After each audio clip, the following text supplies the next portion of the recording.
Es gibt ein Land, das mich besonders in seinen Bann gezogen hat, seit ich das erste Mal dort war. Es macht mich nach wie vor neugierig, wegen seiner Andersartigkeit, der spannenden Abwechslung und dem Abenteuer, das es verspricht.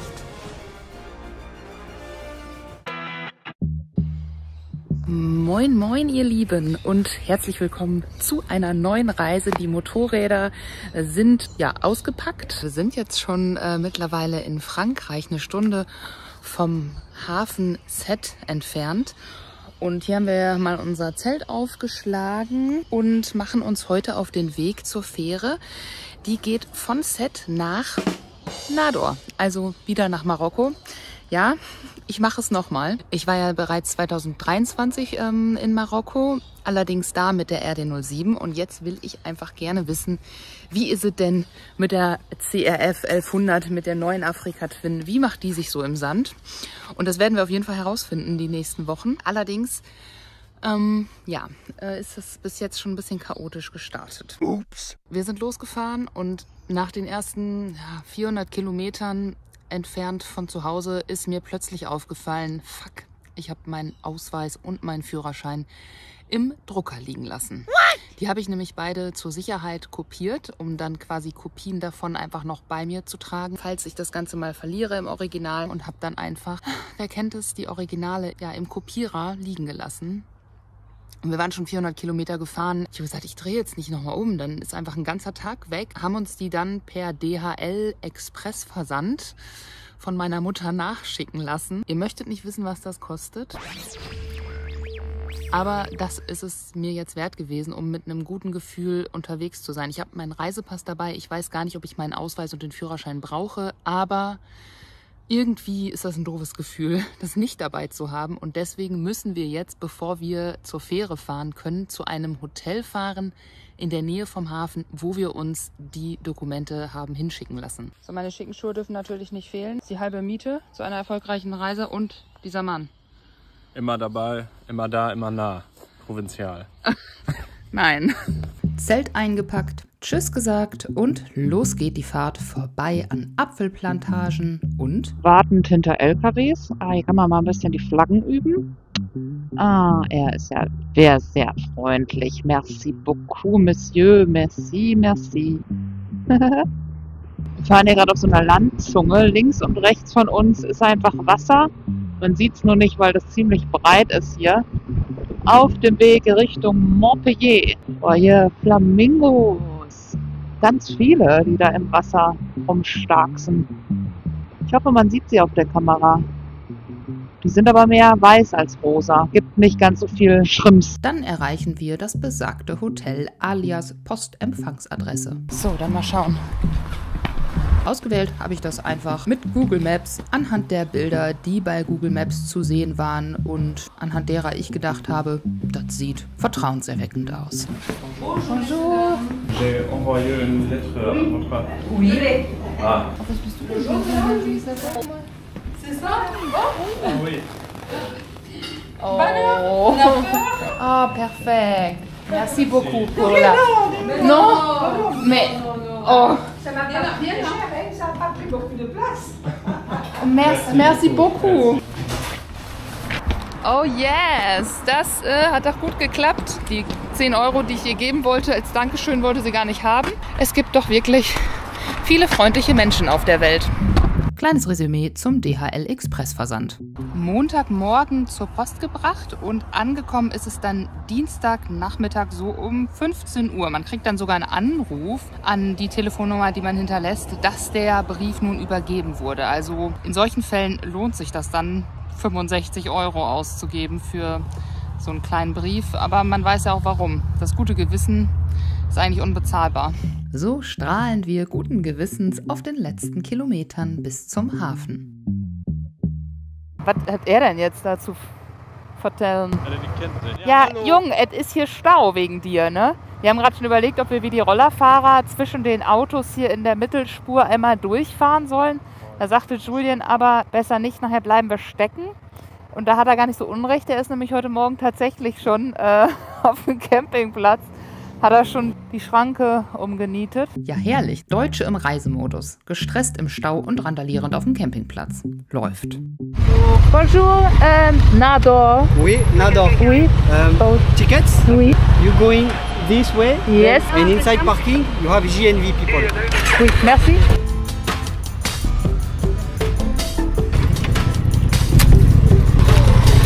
Bonjour. Alors les deux passeports, s'il vous plaît. Merci.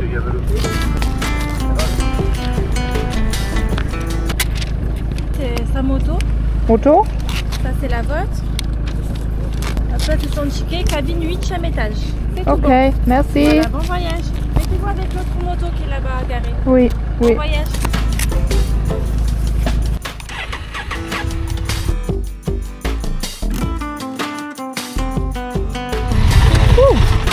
So, da sind wir. Und jetzt liegt natürlich richtig viel Wartezeit wieder vor uns. Die Fähre geht um 8 und um 3:30 sind wir jetzt da. Aber besser zu früh als zu spät. Ja, die Palme hat auch schon ihre besten Zeiten hinter sich. Aber wir haben die noch vor uns. Hier nun ein paar Tipps zum Füllen langer Wartezeiten. Es sich auf dem Bike bequem machen und im Internet spannende Dinge recherchieren, wie zum Beispiel die Notrufnummern für das Reiseland, das geliebte Gefährt genauer betrachten. Das muss man mal festhalten hier, wie widerstandsfähig dieser Reifen ist. Wir sind hier in Südfrankreich am Meer und diese Nippel sind hier immer noch dran am Reifen. Echt crazy, was der aushält. Ein gutes Buch lesen, das Gepäck auf Vollständigkeit prüfen. Hey Leute, und ich war vorhin einkaufen. Ich habe mir so eine Schere gekauft, so eine Barber-Schere, mit der man nass die Haare schneiden kann, weil ich habe mir nämlich vor der Reise noch die Haare schneiden lassen, aber ich merke gerade, es ist noch nicht kurz genug und ich glaube, da müssen wir nochmal selber nachjustieren. Ja, kommt mal vor. Und natürlich auch nicht fehlen darf hier im Gepäck die Bonbontüte. Zum einen zum Verschenken an die Kinder natürlich, aber wahrscheinlich esse ich die am Ende alle. Also wir sind bestens gewappnet für Marokko. Und die sind auch bestens gewappnet hier, man kennt sie, ne? Diese wunderschön gepackten Autodächer hier. Eine weitere Methode, die Zeit rumzukriegen und schon zu schwanken, bevor das Schiff ablegt, ein Gläschen Wein trinken. Prost! Naja, trotz allem, Zeit zieht sich natürlich hier. Die Sonne geht langsam unter. Das bedeutet, wir gehen bald aufs Schiff rauf. Bonjour. Merci. die letzten Meter aufs Schiff gehen dann ganz schnell. Der Mitarbeiter der Fährgesellschaft grüßt verschmitzt und trotz allgemeinem Gewusel ist die Stimmung gut. Alle freuen sich auf das bevorstehende Abenteuer. Das große Abenteuer jetzt besteht daraus, dem Puzzle aus Motorrädern und Menschen heile zu entkommen. Geschafft. Ein paar Etagen höher geht das belebte Chaos weiter. Das ist hier 8, ja? Das ist immer so eine Schlepperei, ey. Bis... Oh yeah, wie cool. Oh, das ist hier voll schön hier. Ja. Oh, herrlich. Ui, ui, ui. Ist das warm. Ja, und hier bleiben wir jetzt ungefähr so 42 Stunden drauf. Kann losgehen. Die anfängliche Euphorie über das Zimmer schlägt nach 40 Stunden auf den paar Quadratmetern ohne einen Funken Licht aus der Außenwelt um in latente Übelkeit mit Kabinenkollaps. Dennoch ist dieser kleine private Raum wertvoll. Nicht jeder auf diesem Schiff hat ihn. Einige reisen kostengünstiger und hausen die kommenden 2 Tage auf dem Teppichboden der Gänge.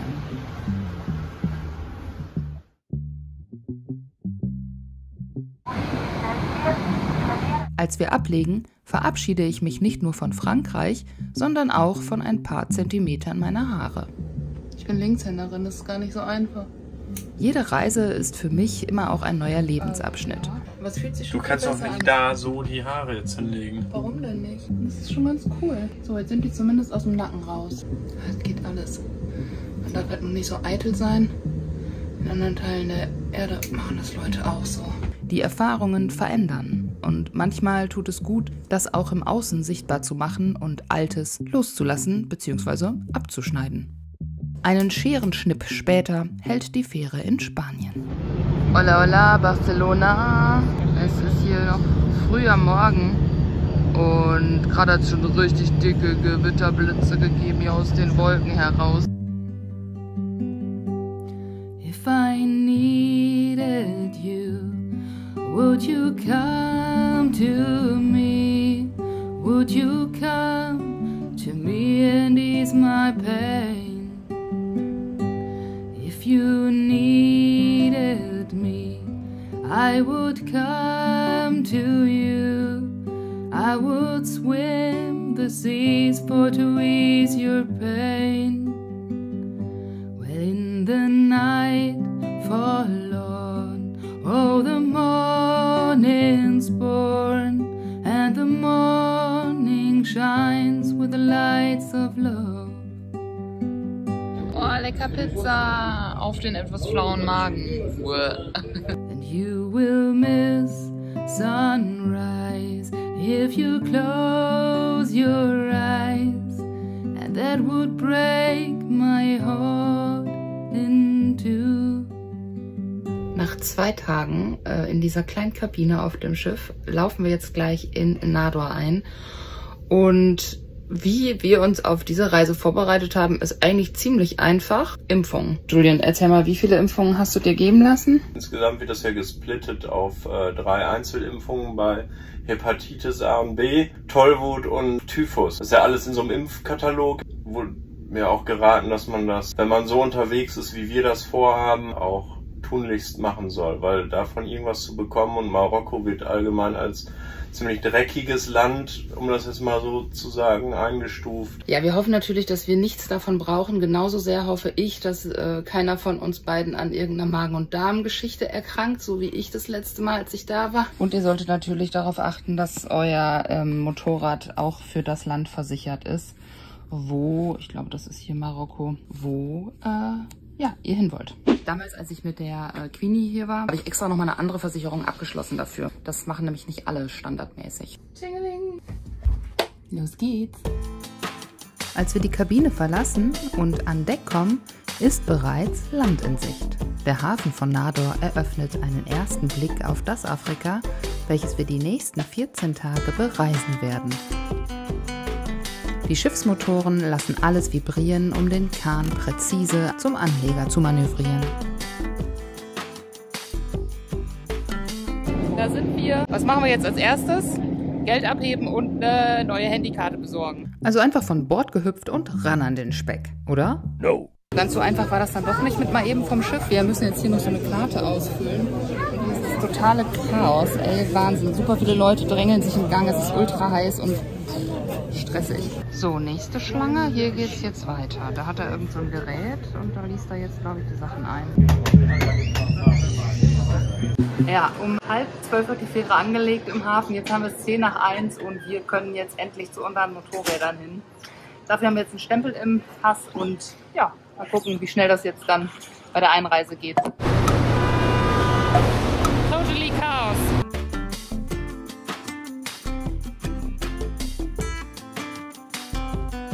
Oh nee, hat schon Platten, wie ärgerlich.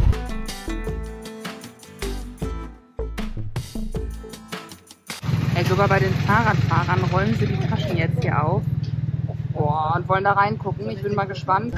Da hinten stehen jetzt unsere Motorräder. Wir warten jetzt hier gerade mitten in der prallen Sonne. Ja, weil wir haben vergessen, uns auf der Fähre so ein kleines Kärtchen zu holen. Dafür stehen wir jetzt hier und warten und müssen das noch machen. Also, falls ihr auf der Fähre nach Marokko seid, denkt an dieses Kärtchen. Ja, ich habe es wie gesagt vergessen. Wir haben es nicht vergessen, wir haben es nicht gewusst. Ja, ich war ja schon mal in Marokko. Also ich habe es einfach, ja, ich habe es wieder vergessen. So, Stromausfall jetzt hier.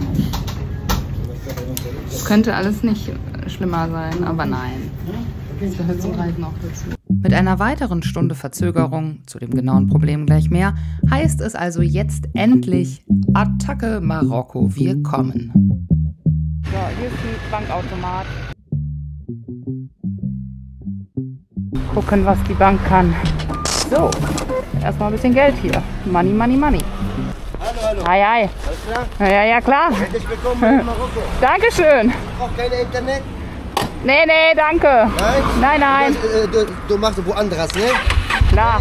Sie vertraut keiner hier? Doch. Okay. Ich habe meine Ruhe. Und in dem Laden haben wir jetzt gerade noch eine Handykarte bekommen.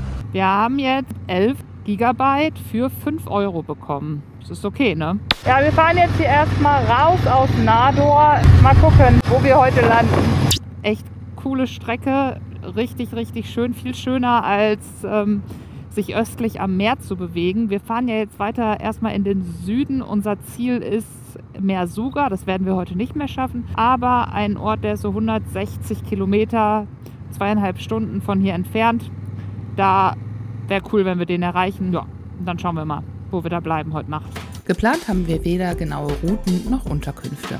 Die einzigen Ziele, die für diese Reise feststehen, sind Merzouga für einen Abstecher in die Dünen und die Altstadt von Marrakesch. Kühe und andere Nutztiere auf den Straßen kennen wir ja schon aus dem Balkan.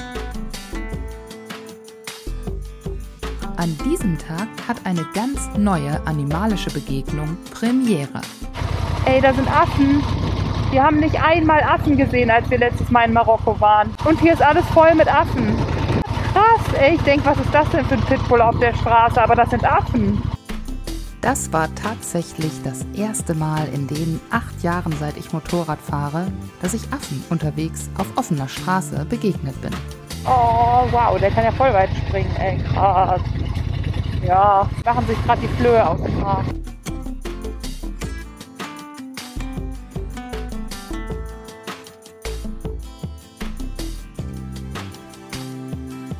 Kaum sind wir da, schon bringt uns Marokko zum Staunen.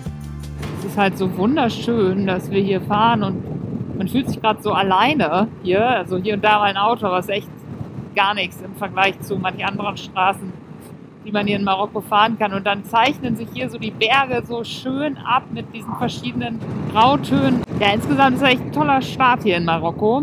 Damit haben wir beide nicht gerechnet, dass es gleich so schön zur Sache geht und man sofort in diese nackte Natur geworfen wird. Hammer.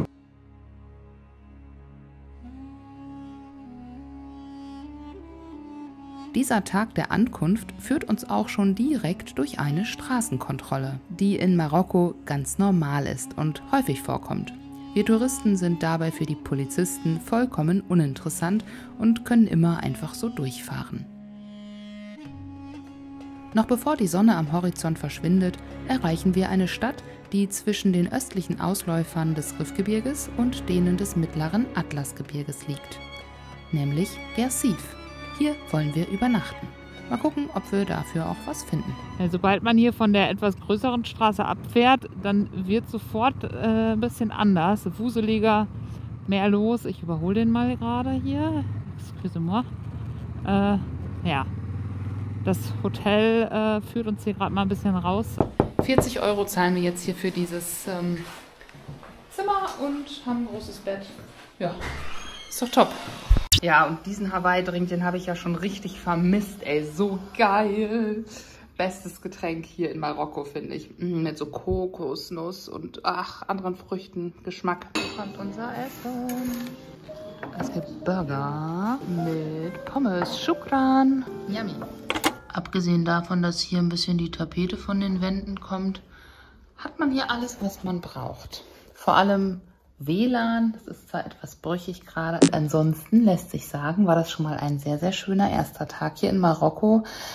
Auch wenn alles ein bisschen länger gedauert hat, aber das lag halt auch an meiner Verpeiltheit wegen dieser vergessenen Karte. Sonst wäre es sicherlich ein bisschen schneller gegangen, aber insgesamt gibt es einen Daumen nach oben. Richtig positiv überrascht worden, wenn man aus dieser ersten großen Stadt raus ist, dass man dann einfach sofort über den Berg da in diese Natur reingeworfen wird, ist schon echt Wahnsinn. Normalerweise braucht man in anderen Ländern, um von diesem maritimen Flair wegzukommen bis in dieses Inland, braucht man dann wirklich immer 1, 2, 3 Tage Fahrt und so bist du nach einer Stunde wirklich direkt in so einer ganz anderen Welt. So, das hat mich schon fasziniert.